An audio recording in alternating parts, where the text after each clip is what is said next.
Assalamualaikum warahmatullahi wabarakatuh. Waalaikumsalam warahmatullahi.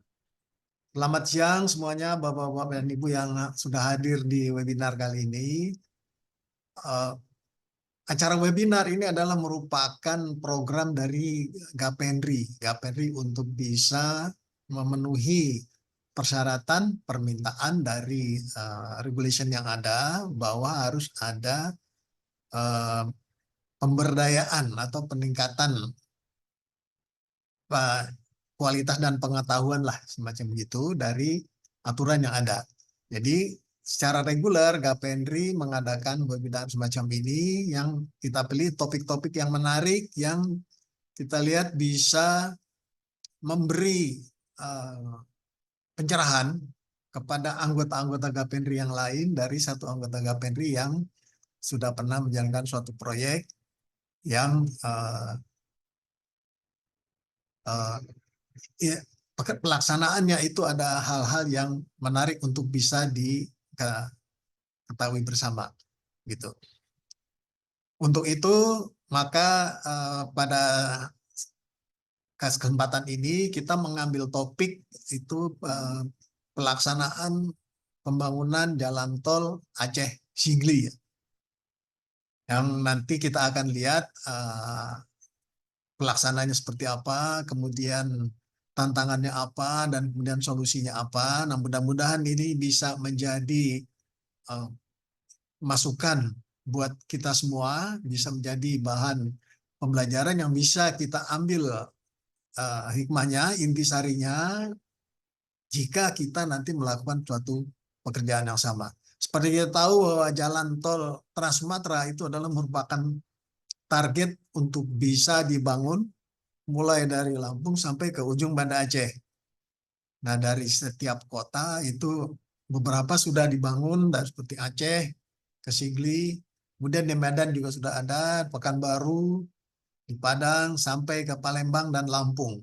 Nah, mudah-mudahan target besar ini bisa terlaksana semua, sehingga perkembangan pembangunan di Sumatera bisa secepat pembangunan yang sudah ada di Pulau Jawa. Dan mudah-mudahan nanti anggota KPR yang lain bisa ikut andil dalam pelaksanaan pembangunan jalan tol lainnya. Demikian dari saya intronya. Mudah-mudahan kita bisa melaksanakan acara ini dengan baik dan kita bisa mengambil pelajaran dari sini, pelajaran yang berguna untuk kita semua. Sekian, Assalamualaikum warahmatullahi wabarakatuh. Assalamualaikum warahmatullahi wabarakatuh. Selamat siang, salam sejahtera untuk kita semuanya.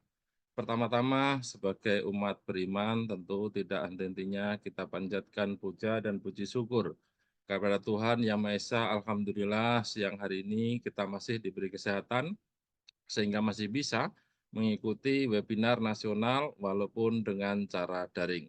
Selanjutnya, izinkan juga saya menyampaikan permintaan maaf dari Pak Ketua LPJK, seyogyanya beliau sendiri yang berkenan hadir dan membuka acara webinar kali ini sehubungan dengan adanya kegiatan offline beliau yang tidak bisa ditinggalkan, sehingga beberapa jam yang lalu mewakilkan saya untuk bisa membuka acara pada siang hari ini. Bapak Ibu semuanya, peserta webinar yang saya hormati, pembangunan infrastruktur yang kokoh dan andal merupakan fondasi dan kemajuan kesejahteraan Indonesia. Salah satunya penyelenggaraan infrastruktur jalan tol yang memiliki peran penting dalam mendukung pertumbuhan ekonomi, mengurangi kemacetan, dan meningkatkan konektivitas antar wilayah. Dari sisi mendukung pertumbuhan ekonomi, penyelenggaraan infrastruktur jalan tol dapat membantu percepatan pengiriman barang dan jasa, menurunkan biaya logistik, dan meningkatkan daya saing produk dalam negeri. Jalan tol telah membuka akses lebih luas bagi produsen dan konsumen, mendukung usaha kecil dan menengah untuk menjangkau pasar yang lebih besar. Selain itu, kita tahu infrastruktur jalan tol dapat menarik investasi domestik dan asing, dapat mendorong pembangunan kawasan industri dan komersial, serta menciptakan lapangan kerja. Dari sisi mengurangi kemacetan, kita tahu jalan tol telah mampu menyediakan rute alternatif mengurangi beban lalu lintas di jalan utama, jalan nasional, jalan provinsi, pusat kota, serta memungkinkan kendaraan bergerak lebih cepat dan efisien, mengurangi waktu perjalanan, konsumsi bahan bakar, dan emisi kendaraan. Tentu dalam pelaksanaannya di sana-sini masih terdapat berbagai masalah dan tantangan dalam penyelenggaraan jalan tol itu sendiri.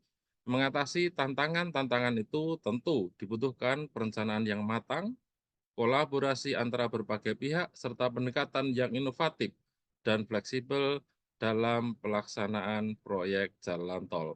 Dalam hal ini, dengan menggabungkan inovasi teknologi, pendekatan kolaboratif antar berbagai pihak, dan peningkatan partisipasi masyarakat, peluang untuk mengatasi tantangan dalam penyelenggaraan jalan tol dapat ditingkatkan secara signifikan.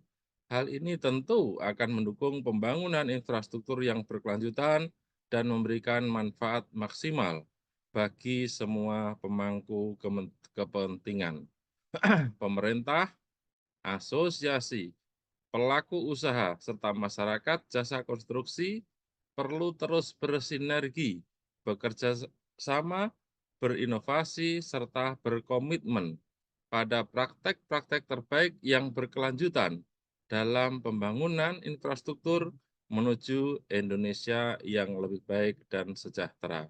Demikian sedikit sambutan saya mewakili Pak Ketua LPJK, dan dengan ucapan Bismillahirrahmanirrahim, webinar nasional penyelenggaraan infrastruktur jalan tol dengan ini saya nyatakan dibuka.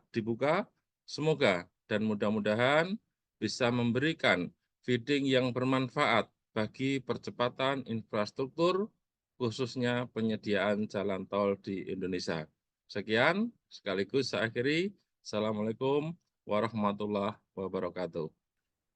Terima kasih Pak MC. Pertama-tama kepada Sekretaris Jenderal Gapendri, Bapak Iwan Gunawan, kemudian Pak Direktur Eksekutif Pak Istanto Urip, kemudian Bapak Ketua LPJK yang mewakili dalam hal ini Pak Agus Gendroyono, dan para peserta webinar yang saya hormati, kemudian khususnya kepada pembicara Bapak Dono Nugroho. Ya, saya ingin membacakan sedikit riwayat hidup Bapak Dono Nugroho. Dan Bapak Dono Nugroho ini sarjana teknik, saya kira teknik sipil ya, dan kelahiran di Semarang tahun 1978, jadi masih muda sekali saya kira. Tapi beliau sudah menjabat sebagai Vice President Perencanaan dan Engineering di Divisi Perencanaan Jalan Tol dari Utama Karya. Beberapa jabatan yang pernah beliau emban, ya, jadi sebagai Vice President Perencanaan dan Engineering Divisi Pembangunan Jalan Tol sejak tahun 2021. Kemudian beliau juga pernah menjabat sebagai Project Manager Jembatan Pulau Balang di tahun 2015 sampai 2021. Beliau juga pernah menjadi Project Manager Jembatan Tenggarong di Kalimantan dan Site Engineering Manager Jembatan Soekarno Manado. Nah, ini jembatan-jembatan yang luar biasa saya kira tingkat kesulitannya. Ya, tapi beliau nampaknya sudah berhasil melaksanakan proyek-proyek itu. Baik, untuk menyingkat waktu, saya sampaikan kepada Pak Dono Nugroho untuk memaparkan paparannya.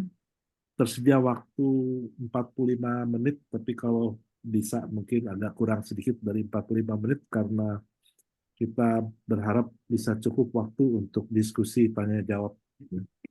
Baik, silakan Pak Dono Nugroho. Baik, terima kasih Prof. Krisna. Suara saya terdengar jelas Bapak? Jelas, cukup jelas. Terima kasih sebelumnya. Assalamualaikum warahmatullahi wabarakatuh. Salam sejahtera, salam sehat untuk kita semua.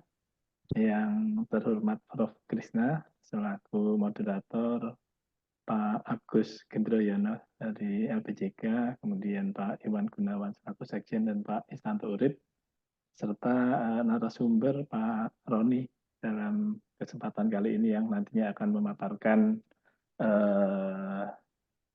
materi dari Tol Sigli Banda Aceh. Mohon izin mungkin saya bisa melakukan share screen sendiri, Bapak. Oh, dari Pak Dono. Ya. Ya.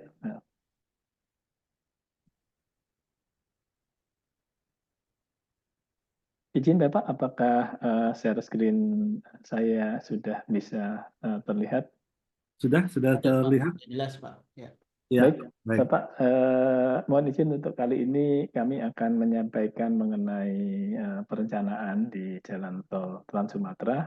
Ini secara umum dan tidak secara khusus kami sampaikan proses untuk perancangan di Sigli Banda Aceh yang barangkali nanti akan disampaikan oleh Pak Roni secara detailnya.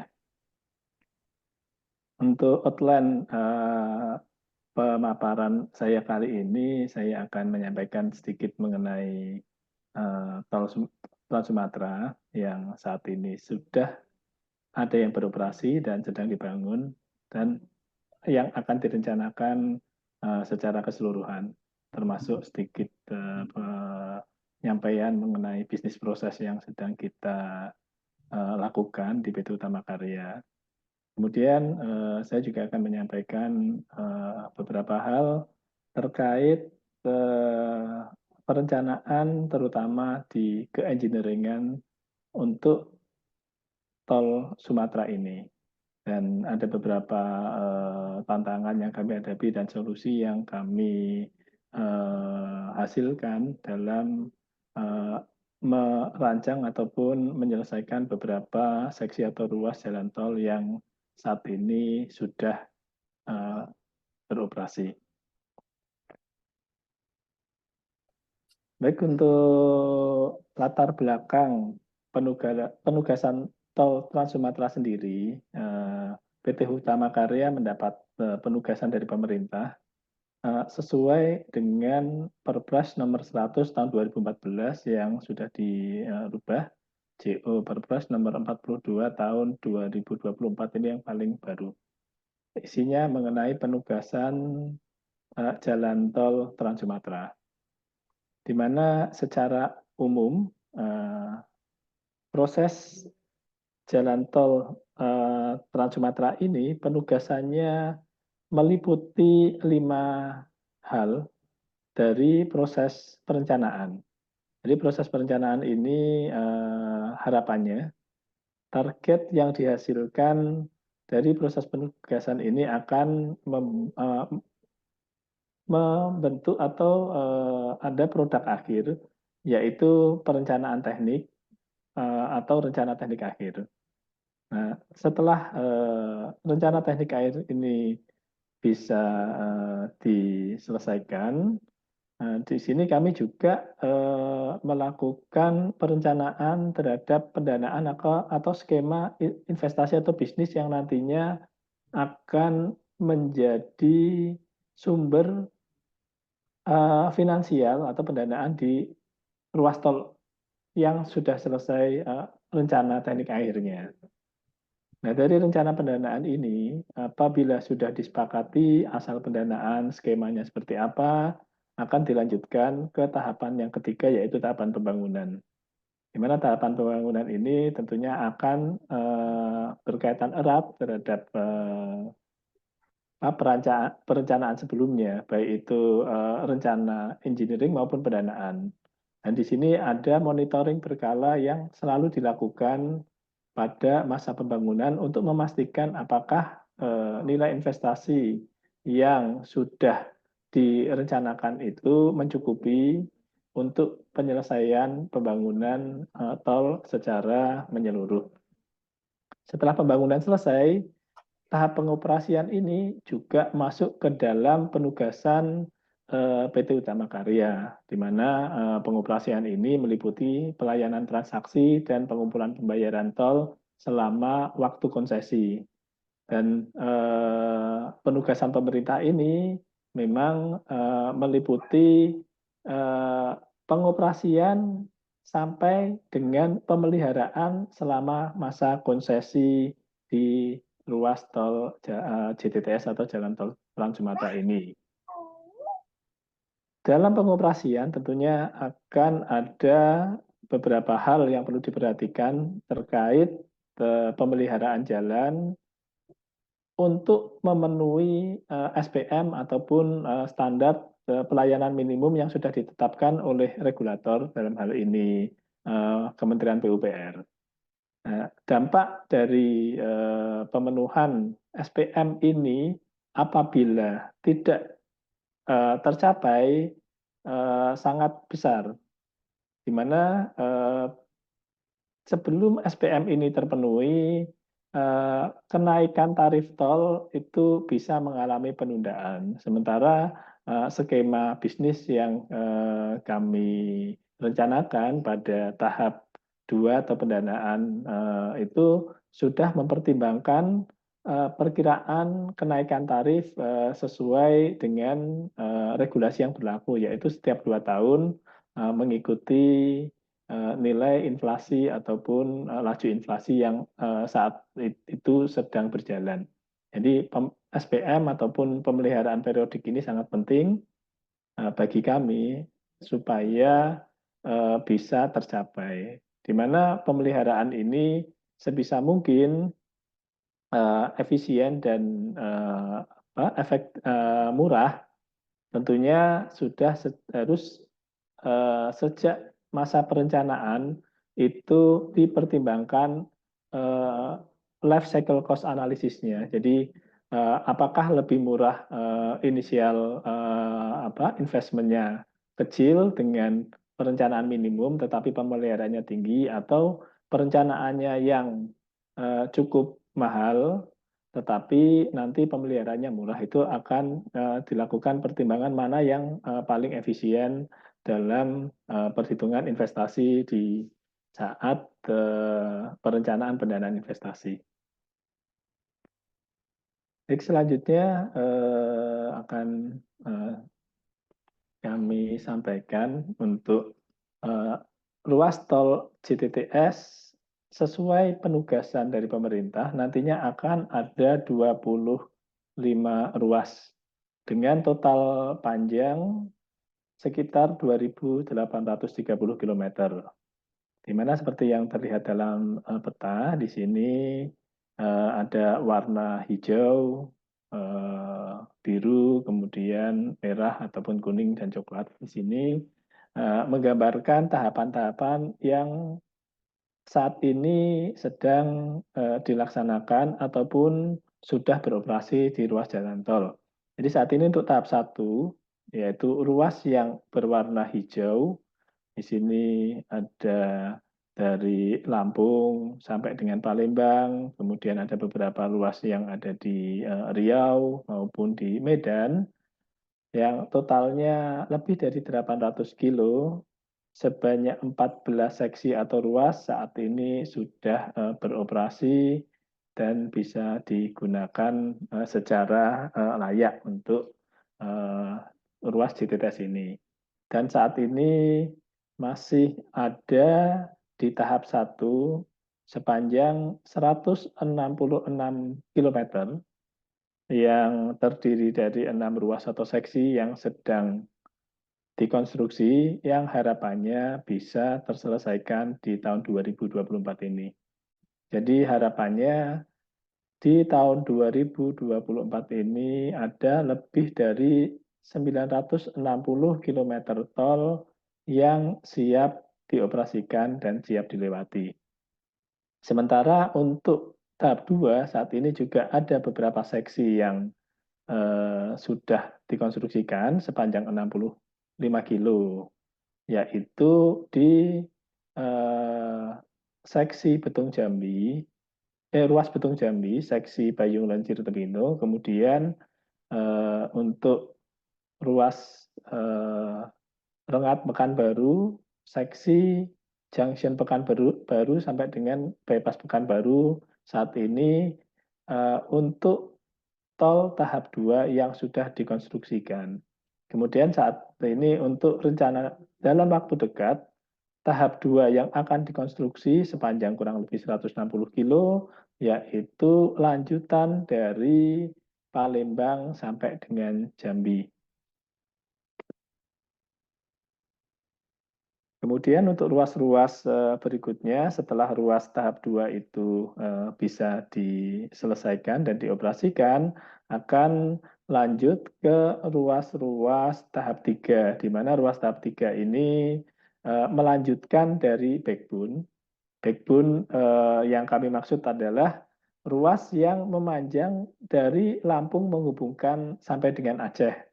Setelah ruas-ruas dari Lampung sampai dengan Aceh itu terhubung secara keseluruhan, akan dilanjutkan oleh ruas-ruas feeder, di mana feeder ini menghubungkan ruas dari timur atau dari barat ke timur Pulau Sumatera, yaitu dari Provinsi Sumatera Selatan ke Bengkulu maupun dari Provinsi Riau ke Sumatera Barat, serta untuk Sumatera Utara dari Kuala Tanjung sampai dengan Sibolga.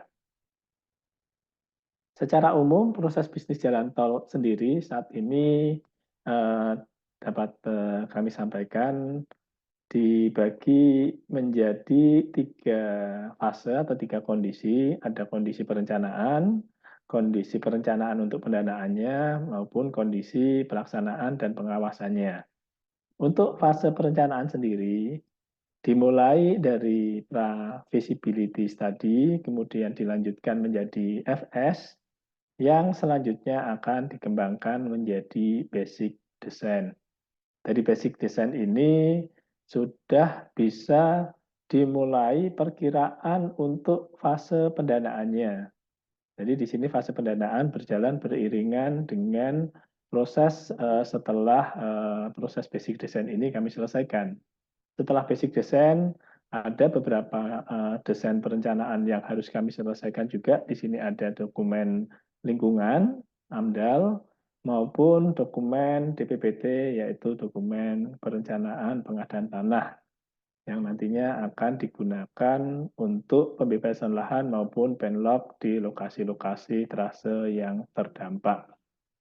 Selain dokumen AMDAL, ada beberapa dokumen readiness yang kami siapkan, yaitu dokumen analisa dampak lingkungan atau ANDALALIN, yang nantinya setelah semua itu selesai, kami akan bisa melanjutkan ke dokumen rencana teknik akhir ataupun detail engineering design.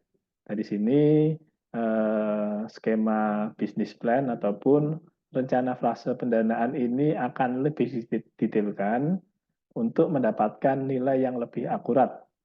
Nah, setelah fase pendanaan ataupun rencana pendanaannya itu bisa terpetakan, baik itu mungkin dari pendanaan melalui PMN, melalui obligasi atau ekuitas lainnya.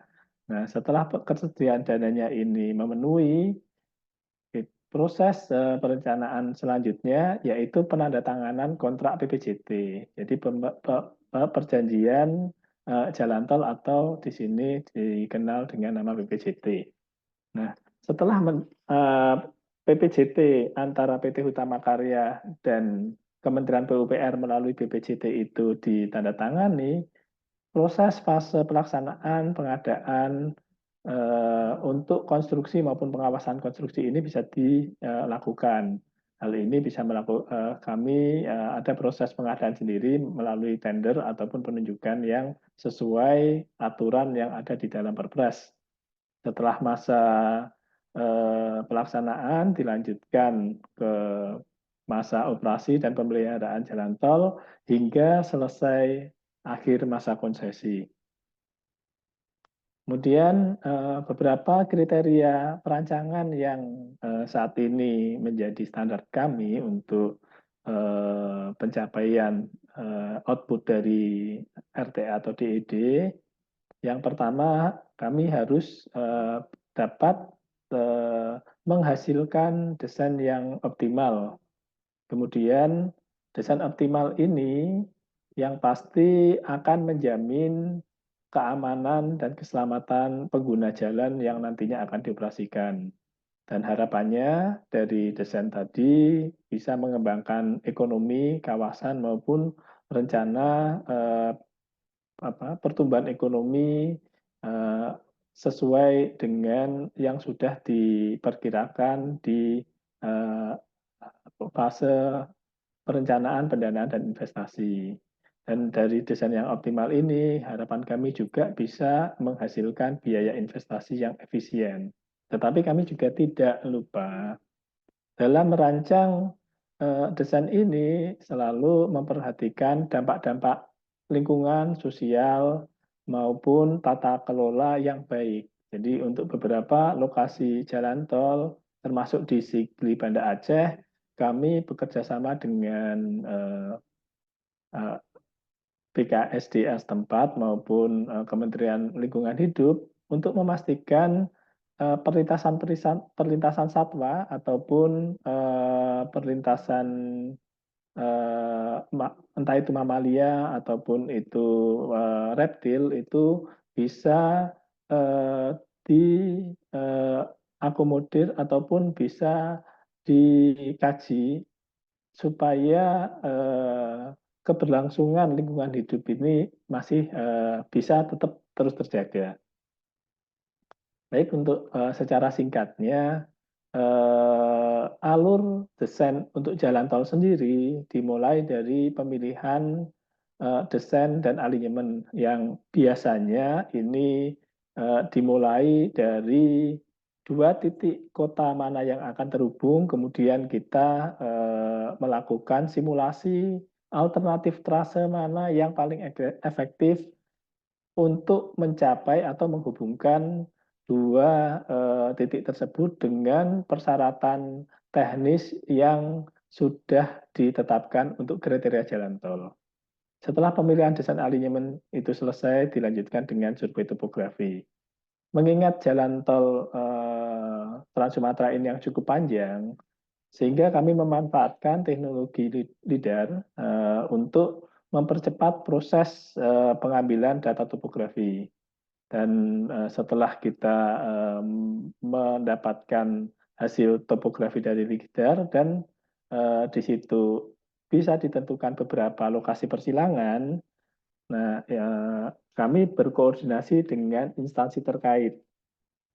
Di mana persilangan ini ada beberapa jenis tentunya, seperti persilangan untuk tiang ataupun kabel listrik, pipa gas ataupun pipa minyak, jaringan irigasi, jalan desa, jalan nasional ataupun jalan-jalan tambang itu juga kita identifikasi, termasuk sungai maupun beserta alur pelayaran yang terkait dengan sungai tersebut. Jadi koordinasi ini tidak hanya sebatas dengan instansi pemerintah, tetapi juga instansi swasta ataupun pihak-pihak berkepentingan yang melewati perlintasan yang nantinya akan dibangun jalan tol. Sehingga nanti di sini akan bisa ditentukan apakah persilangan itu jenis yang nantinya menjadi underpass atau overpass ataupun clearance-nya minimal berapa, itu juga kita koordinasikan dengan instansi terkait. Nah, setelah kita melakukan koordinasi, kita lakukan lebih detail lagi untuk survei lapangan, entah itu survei persilangan yang lebih pasti untuk jenis persilangannya, maupun survei geoteknik ataupun survei teristris yang tidak mungkin didapat dari hasil survei LIDAR tersebut. Kemudian setelah survei selesai, kemudian koordinasi sudah dilakukan, kami melanjutkan dengan analisa perhitungan. Nah, analisa perhitungan ini cukup banyak yang harus dipertimbangkan, seperti analisa lalu lintas dan dampaknya, kemudian ada hidrologi terkait banjir, maupun drainase yang nantinya akan diperlukan untuk mengatasi banjir, kemudian analisa untuk geoteknik terhadap penanganan tanah maupun kondisi lereng, yang akan menjadi lokasi trase jalan raya tersebut, maupun analisa geometrik, termasuk struktur sipil ataupun struktur perkerasan yang paling cocok yang digunakan untuk perkerasan jalan tol di trase yang bersangkutan. Setelah analisa perhitungan selesai, kemudian kita melakukan pemodelan menggunakan BIM. Nah, setelah selesai, kita akan memastikan kondisi desain ini memang sudah sesuai dengan ketentuan yang berlaku. Kami mengadakan suatu rapat pleno untuk membahas hasil akhir dari desain yang sudah kami selesaikan. Kemudian untuk salah satu fase yang paling berpengaruh di awal fase perancangan yaitu penentuan alternatif trase. Di mana untuk penentuan alternatif trase seperti yang digambar sebelah kiri atas, di sini awal trase kami memperkirakan 2 titik atau 2 kota, tetapi ada beberapa kondisi-kondisi yang mungkin perlu dihindari dengan level-level tertentu. Artinya bagaimana untuk mendapatkan trase yang efisien. Misalnya trase itu kami mengharapkan ada soil balance, artinya cut dan fill yang cukup seimbang sehingga bisa meminimalisir biaya ataupun meminimalisir mendatangkan material untuk galian maupun mengeluarkan material untuk timbunan. Karena apabila material timbunan terlalu besar, quarry yang harus diambil ataupun dicari tentunya akan sangat sulit. Begitu juga apabila terlalu banyak galian, lokasi buangan itu juga tidak mudah dicari. Jadi secara singkat untuk satu seksi di ruas jalan tol Sumatera terkadang volume timbunannya itu sampai dengan 4 juta sampai dengan 6 juta kubik. Jadi bisa dibayangkan apabila tidak ada soil balance untuk timbunan 4 sampai 6 juta kubik untuk satu seksinya itu tentunya sangat berat. Jadi di sini kami menggunakan bantuan software, ada AI yang kami gunakan untuk mempermudah penentuan trase mana yang paling optimal. Di mana trase ini tentunya ada beberapa obstacle ataupun avoid yang akan kami masukkan seperti menghindari gunung berapi ataupun menghindari kawasan hutan lindung, itu kita masukkan ke dalam suatu threshold, termasuk area-area cost, di mana area-area cost ini area yang berpotensi meningkatkan biaya pembangunan. Jadi kita memasukkan untuk standar per kilonya berapa rupiah, tetapi untuk area-area cost itu kita akan naikkan nilai per kilometernya, sehingga beberapa alternatif trase seperti yang terlihat di sebelah kanan, di sini ada barangkali sekitar 30 alternatif trase untuk yang bisa dipilih dengan nilai mana yang paling optimal dan beberapa kelebihan kekurangannya, termasuk alignment vertikal apabila ada potensi yang tidak bisa dihindari. Di sini ada terlihat pembangunan tunnel. Kebetulan di sini kita menggunakan trase untuk lokasi dari Padang sampai dengan Pekanbaru. Kemudian setelah trase itu kami selesaikan untuk lokasi yang paling optimal, kami memastikan di trase tersebut selanjutnya untuk dilakukan survei analisa untuk lalu lintasnya, di mana survei ini harapannya nantinya bisa menghasilkan output untuk mengetahui seberapa besar potensi traffic yang nantinya akan melewati jalan tol kita sampai dengan akhir masa konsesi. Hingga kita bisa melakukan perancangan untuk struktur perkerasannya maupun menghitung jumlah antrian yang ada di gerbang tol maupun pulau tol. Di situ untuk prediksi jaringan dan prediksi perkerasannya, serta kami bisa melakukan simulasi untuk simpang dengan jalan nasional ataupun jalan provinsi di lokasi exit, apakah memerlukan suatu lampu ataupun cukup rambu tanda rambu saja. Dan untuk analisa hidrologi, di sini ada beberapa data yang kami kumpulkan, baik itu data primer maupun sekunder. Jadi di sini ada data-data yang kami gunakan dari data curah hujan berdasarkan stasiun hujan terdekat untuk data sekundernya, ataupun langsung mengukur batimetri kondisi saluran air dan sungai untuk memperkirakan pemodelan terhadap hujan 100 tahun ataupun 50 tahun periode ulang untuk memastikan seberapa tinggi jagaan jalan tol ini agar terhindar dari banjir. Termasuk apakah persilangan yang ada di jalan tol ini nantinya akan berpengaruh terhadap kondisi morfologi sungai ataupun kondisi hidrologi area sekitar. Apakah jalan tol ini nantinya akan menyebabkan banjir di satu sisi atau tidak? Ini kita lakukan analisa juga. Dan kami selalu mengupayakan pembangunan jalan tol ini tidak berdampak sangat signifikan terhadap kondisi banjir kawasan yang selama ini sudah terjadi. Kemudian untuk koordinasi persilangan, di sini setelah tracing trase, kami memastikan apakah persilangan ini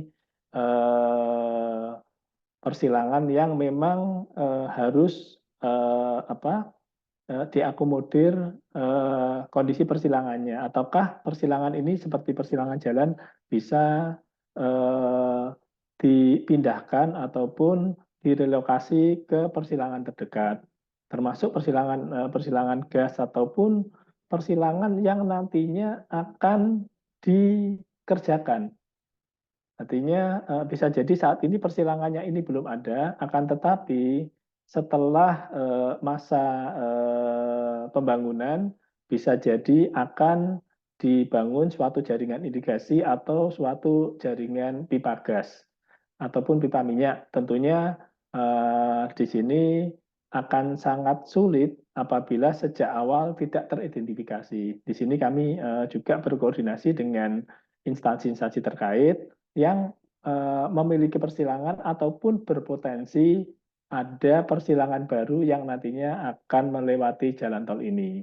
Dan dari sini kami melakukan analisa apakah di sini perlu dibangun jembatan baru ataupun persilangan ini cukup dengan timbunan yang ada. Untuk rencana persilangan ke depan, instansi terkait tersebut bisa menyesuaikan untuk membangun overpass maupun pengeboran di dalam tanah di dasar jalan tol. Kemudian secara spesifik juga kami perlu melakukan survei terkait geoteknik, dan ini yang paling penting untuk jalan tol, di mana kondisi tanah ataupun rencana berdasarkan data tanah ini sangat mempengaruhi nilai investasi atau seberapa besar nilai konstruksi nanti yang akan diperlukan untuk menyelesaikan jalan tol. Artinya bisa dikatakan salah satu jantung atau nyawa dari perencanaan suatu jalan ini adalah kualitas dan jumlah data tanah geoteknik yang dihasilkan untuk digunakan sebagai dasar merancang komponen ataupun bentuk struktur dari jalan tol tersebut.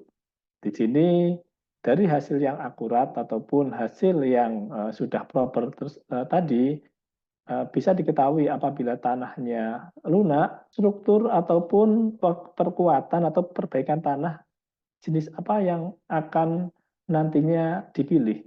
Jadi di sini kami membagi ke beberapa tahapan, mulai dari kalau tanahnya itu bagus barangkali itu bisa langsung ditimbun, sampai dengan kondisi yang ultimate, yaitu perbaikan menggunakan pile embankment ataupun perlu ditingkatkan menjadi pekerjaan struktur jembatan atau pile slab.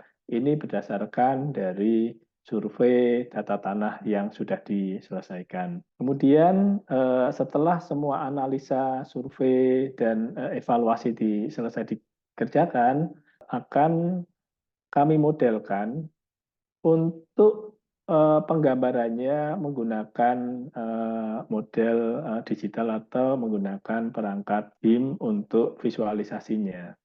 Dimulai dari data topografi. Dari data topografi ini akan diperoleh awalnya berupa data digital terrain. Dari digital terrain ini kami akan memperoleh output data situasi atau kontur untuk lebih mudah dalam melakukan pendetilan, baik itu di persilangan maupun pendetilan di persilangan maupun alinyemen dari trase yang sudah ditentukan tersebut. Untuk survei batimetri tadi sudah disampaikan kami menggunakan UFV LIDAR untuk dan fotogrametri untuk melakukan visualisasinya, melakukan pemodelan 3 dimensi. Jadi setelah kami mendapatkan trase yang pas, di sini kami lanjutkan untuk pendetilan di setiap tipikal potongan melintang sesuai kondisi standar perencanaan jalan. Jadi di sini kami melakukan pendetailan dengan software yang berbeda untuk struktur perlintasannya, kemudian kita gabungkan. Dari gabungan antara 3 dimensi ini, kami akan menemukan koridor untuk trase jalan tol. Salah satu manfaat dari mendapatkan koridor ini, kami mendapatkan informasi secara lebih detail untuk titik-titik di mana atau seberapa besar lahan itu perlu dibebaskan. Jadi di sini secara karena terrain yang berbeda, karena perbedaan kontur, bisa jadi luasan lahan itu akan mengalami perbedaan berdasarkan kontur ataupun terrain yang ada sesuai dengan di lapangan. Dengan pemodelan 3 dimensi ini, luasan lahan itu bisa teridentifikasi lebih akurat. Kemudian dengan data BIM juga membantu kami untuk memastikan lokasi-lokasi yang terjadi clash ataupun lokasi yang tidak bisa dibangun karena bersinggungan dengan struktur yang lain. Jadi seperti contohnya pada overpass di sini, jalan tol seolah-olah skew, kemudian overpass ini juga skew. Setelah dimodelkan ternyata pier yang ada di overpass ini tidak bisa tegak lurus, akan tetapi harus dibikin agak skew terhadap jembatan overpassnya.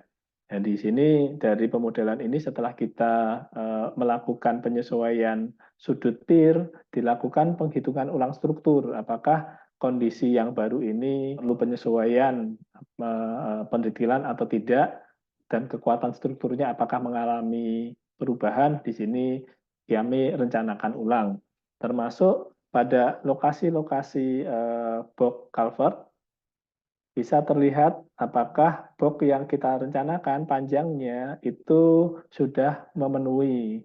Sehingga apabila kita superimpose di dalam kondisi 3 dimensi itu akan tampak apakah box ini cukup terlalu panjang ataupun kurang panjang, sehingga bisa kita sesuaikan dengan kondisi yang dibutuhkan.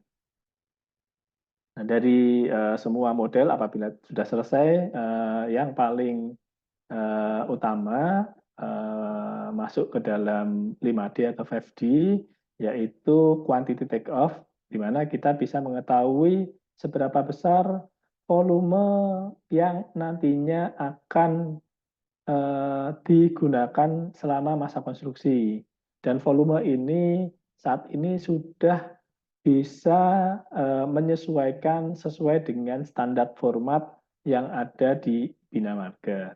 Akan tetapi memang ada permasalahan apabila kita menggunakan BIM ini untuk penagihan bulanan atau MC, saat ini untuk auditor BPK maupun BPKP belum bisa menerima output volume dari BIM.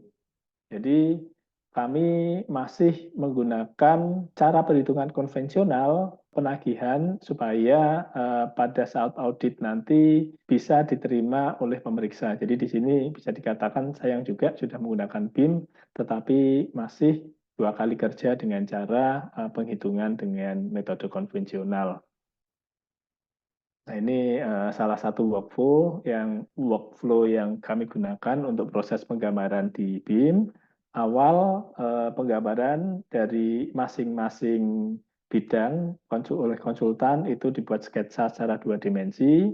Kemudian gambar 2 dimensi ini dilakukan pendetailan gambar untuk 3 dimensinya. Dari gambar 3 dimensi ini akan kami detailkan dalam bentuk gambar 2 dimensi di shop drawing.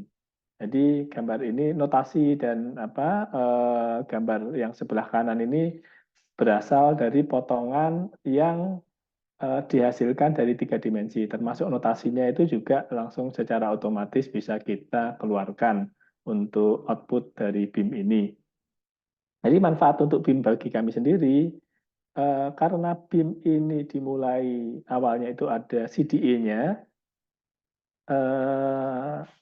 untuk perubahan desain ataupun perubahan-perubahan yang diminta oleh evaluator itu terekam secara historical, terdokumentasi dengan baik.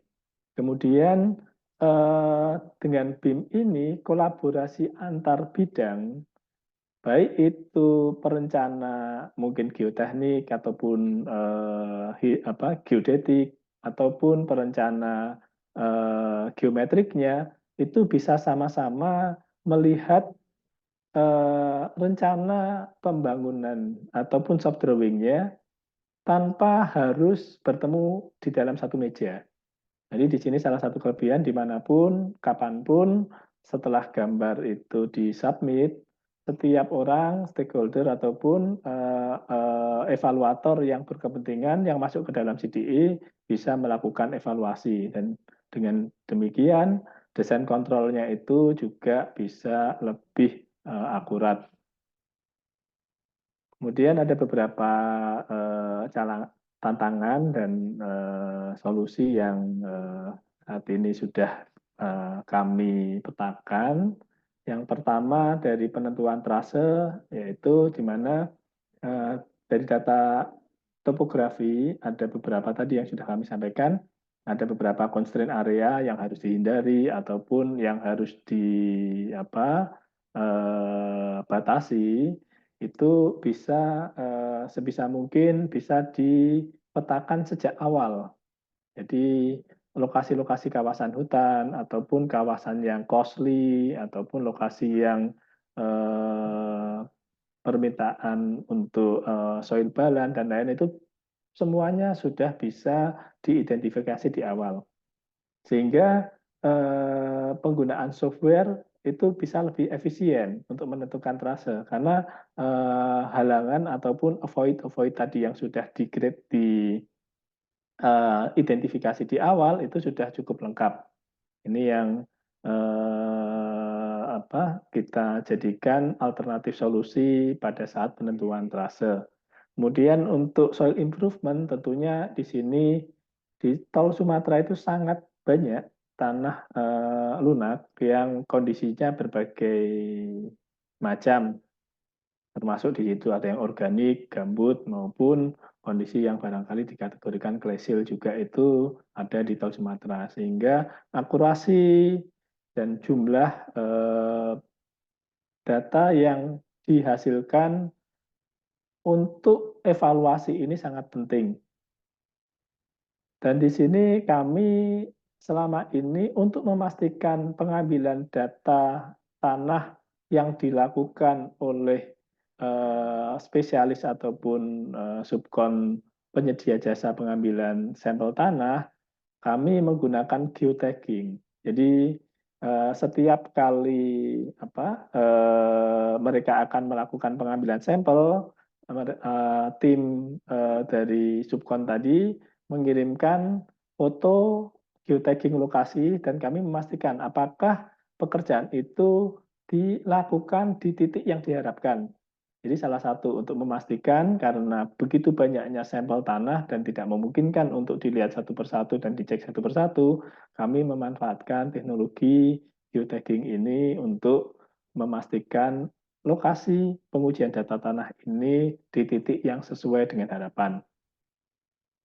Kemudian untuk produksi gambar dengan BIM, di mana saat ini ada beberapa bidang konsultan yang terlibat, dan apabila setiap bidang itu mengeluarkan gambar sendiri-sendiri, tentunya potensi terjadi clash kemudian redesign itu sangat besar. Di sini kami memanfaatkan CDE BIM untuk memastikan satu lokasi itu menghasilkan satu output gambar yang sudah dievaluasi oleh setiap bidang konsultan, baik itu bidang highway, bidang perkerasan, maupun bidang hidrologi, ataupun bidang lainnya yang terkait, sehingga tidak ada clash ataupun overlap di setiap gambarnya yang nanti akan menghasilkan dispute gambar di lapangan.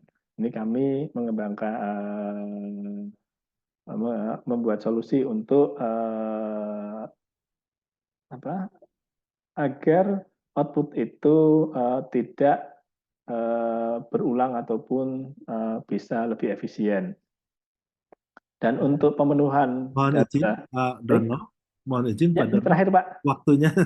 terakhir Pak. Ya, oke, kalau terakhir. Ini Silakan. untuk pemenuhan data topografi di lokasi yang ekstrim, tentunya kami menggunakan fasilitas LIDAR, di mana LIDAR ini bisa terbang sepanjang 10 km. Jadi dengan pengalaman kami, 10 km ini masih mencukupi untuk pengambilan data di lokasi remote yang tidak mungkin peroleh melalui terestrial dengan data theodolit ataupun total station. Baik, ini ada beberapa foto dokumentasi tol yang sudah kami selesaikan. Dan terakhir Bapak, terima kasih. Untuk kurang lebihnya mohon maaf. Wabillahi taufiq wal hidayah. Assalamualaikum warahmatullahi wabarakatuh. Waalaikumsalam warahmatullahi wabarakatuh.